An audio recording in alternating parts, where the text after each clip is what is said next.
কবিতা প্রকাশে ইতি জেনেছেন জয় গোস্বামী। তো এই হঠাৎ করে বন্ধ করে দেওয়া, এর পিছনে কতটা পেশাগত মোটিভেশনের অভাব মনে হয়, আর কতটা লেখার ক্ষেত্রে হঠাৎ করে একটা অনুপ্রেরণা না পাওয়া বা বন্ধাত্ম তৈরি হয় মানসিকভাবে। এরকম মানুষরা যখন তাদের মধ্যে কেউ অবসর নেবার কথা ঘোষণা করেন, তার পেছনে খুব সম্ভবত একটা দীর্ঘদিনের প্রস্তুতি থাকার কথা। নিজে ব্যক্তিগতভাবে সেই স্যাটিসফ্যাকশন লেভেলটা পাচ্ছি না। তার সৃজনশীলতাকে নিয়ে যেতে পারলে তিনি এইভাবে তার লেখা দিয়ে আমাদের মাতিয়ে রাখতে পারেন। তিনি নিজে তার লেখা দিয়ে নিজেকে কতটা সন্তুষ্ট করতে পারছেন। যদি তার আত্মসন্তুষ্টি না থাকে, সেক্ষেত্রে তার লেখায় কিন্তু তিনি নিজে কখনোই খুশি হবেন না। নমস্কার, আমি সুমন। আমার সঙ্গে যিনি রয়েছেন তার নতুন করে কোনো পরিচয় দেওয়ার প্রয়োজন নেই, আপনারা সবাই চেনেন। ডক্টর বর্ণালী ঘোষ শুধুমাত্র একজন ডাক্তার নন, একজন সংস্কৃতি প্রিয় মানুষ, অসম্ভব ভালো বাচিক শিল্পী, থিয়েটার কর্মী এবং কি নন এটাই প্রশ্ন। সুতরাং শুধুমাত্র আমরা আমাদের আলোচনাটা মেডিকেল রিলেটেড পার্সপেক্টিভে সীমাবদ্ধ রাখবো না বলেই আজকের এই পডকাস্ট। ফার্স্টলি আমি ম্যামকে যেটা জিজ্ঞাসা করার চেষ্টা করবো সেটা অবশ্যই এই মুহূর্তে যে ঘটনাটা সবাইকে নাড়িয়ে দিয়েছে, অর্থাৎ তার কাব্যচর্চার 50 বছরে এসে দাঁড়িয়ে হঠাৎ করে কবিতা প্রকাশে ইতি জেনেছেন জয় গোস্বামী, আমাদের সবার প্রিয় কবি। এবং সেই জায়গা থেকেই অনেকগুলো প্রশ্ন আমরা অতীতেও দেখেছি। সমর সেন, তিনি 12 বছর কাব্যচর্চা করে হঠাৎ করে কাব্যচর্চা বন্ধ করে দেন। তন্ময় দত্ত 50-এর দশকে একই জিনিস করেছিলেন।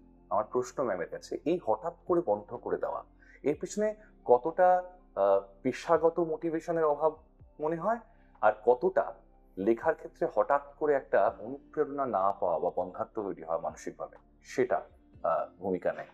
নমস্কার। প্রথমেই বলে রাখি যে যে মানুষটা একটা সৃজনশীল পেশায় রয়েছেন, অর্থাৎ যাদেরকে আমরা বলি যে বুদ্ধিজীবী, এবং যারা আগাগোড়াই তাদের সৃষ্টি দিয়ে আমাদেরকে মাতিয়ে রাখেন, এরকম মানুষরা যখন তাদের মধ্যে কেউ অবসর নেবার কথা ঘোষণা করেন, তার পেছনে খুব সম্ভবত একটা দীর্ঘদিনের প্রস্তুতি থাকার কথা।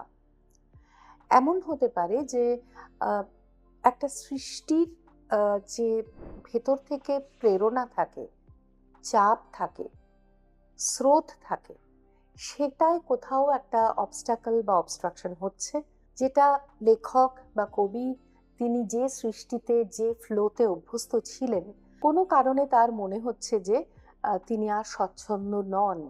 তার কলম সেভাবে কথা বলছে না যেভাবে বলার কথা ছিল বা যেভাবে এতদিন হয়ে এসেছে।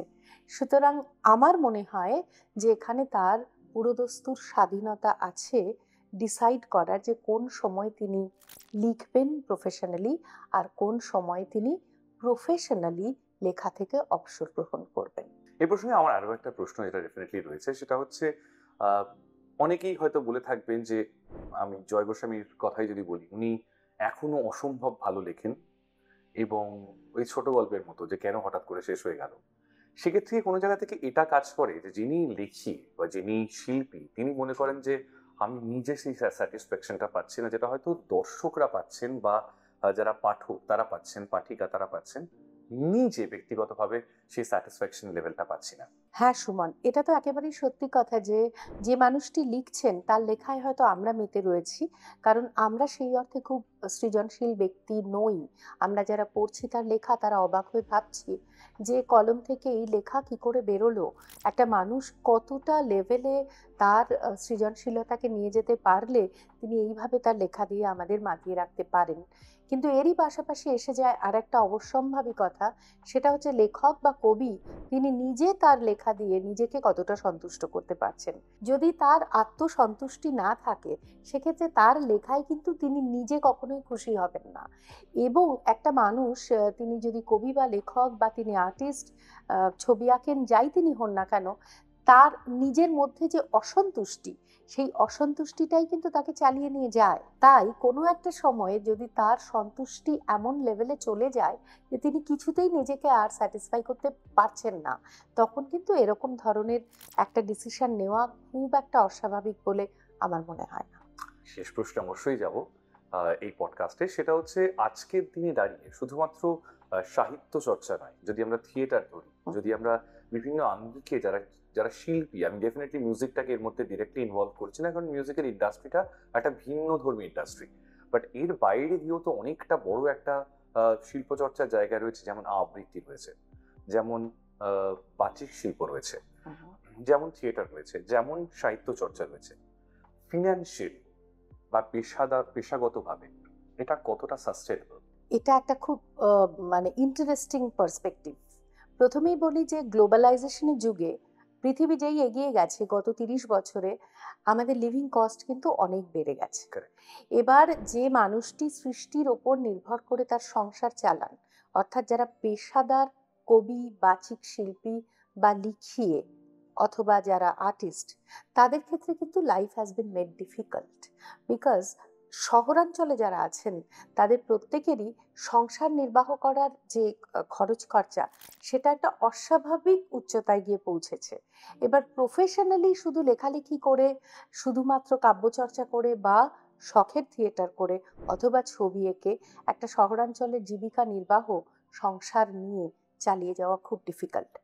আরেকটা জিনিস ভেবে দেখবে সুমন, আমরা একদম যদি ঐতিহাসিকভাবে বলি, চিরকালই রাজা রাজরা, জমিদার বা সরকার, এদের পৃষ্ঠপোষকতা ছাড়া কিন্তু এই সফট যে স্কিলগুলো সেগুলো কোনোদিন ডেভেলপ করে না। একটা মানুষ যদি তার সংসার কিভাবে চলবে সেই চিন্তাতেই সদা ব্যতিব্যস্ত থাকেন, তাহলে তার সৃষ্টি তো মার খাবেই। সেই জন্য এখনো যদি আমরা ডেভেলপড কান্ট্রিজগুলোর কথা ভেবে দেখি, তাহলে আমরা দেখব যে সেখানে সৃষ্টি যারা করেন, যারা সৃজনশীল মানুষ, তাদের কিন্তু ভাতা দেওয়া হয়।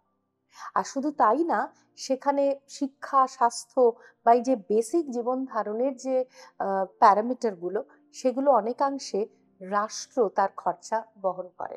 রাষ্ট্র তার বিনিময়ে ট্যাক্স নেয় ঠিকই, কিন্তু সেই ট্যাক্সটা একবার দেওয়া হয়ে যাওয়ার পরে তারপরে কিন্তু মানুষটাকে আর ভাবতে হয় না যে তার বাচ্চা কোন স্কুলে যাবে, তার খরচ কত, বা অসুখ হলে কোন হাসপাতালে তিনি ভর্তি হবেন, বা ইভেন তিনি খাবেন কি, এগুলো কিন্তু রাষ্ট্র বহন করে। সেজন্য ওয়েলফেয়ার স্টেটে আমরা দেখি যে এই সৃজনশীল বা সৃষ্টিশীল মানুষের যে সৃষ্টি, সেগুলো অনেক বেশি স্বচ্ছন্দ এবং অনেক বেশি উচ্চতায় চলে যেতে পারে। একেবারে তাই। সেই বহুল প্রচারিত কথা, অর্থাৎ পেটে খিদে নিয়ে শিল্প হয় না। যত আড্ডা দেবো ম্যামের সঙ্গে, ততটাই মনে হয় যে আরেকটু বাড়ালে ভালো হয়, আরেকটু বাড়ালে ভালো হয়। I hope you all enjoyed it, আপনাদের সবার ভালো লেগেছে। আমরা পরবর্তী এপিসোডে আবারও একটা ইন্টারেস্টিং এপিসোড নিয়ে আপনাদের সামনে হাজির হব।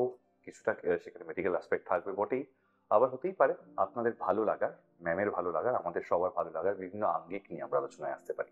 ইউটিউব চ্যানেল সাবস্ক্রাইব করতে ভুলবেন না, ফেসবুক পেজ ফলো করতে ভুলবেন না, এবং অবশ্যই আমাদের উৎসাহ যোগাতে আপনাদের কেমন লাগলো এপিসোড সেটা জানাতে ভুলবেন না। ধন্যবাদ। নমস্কার।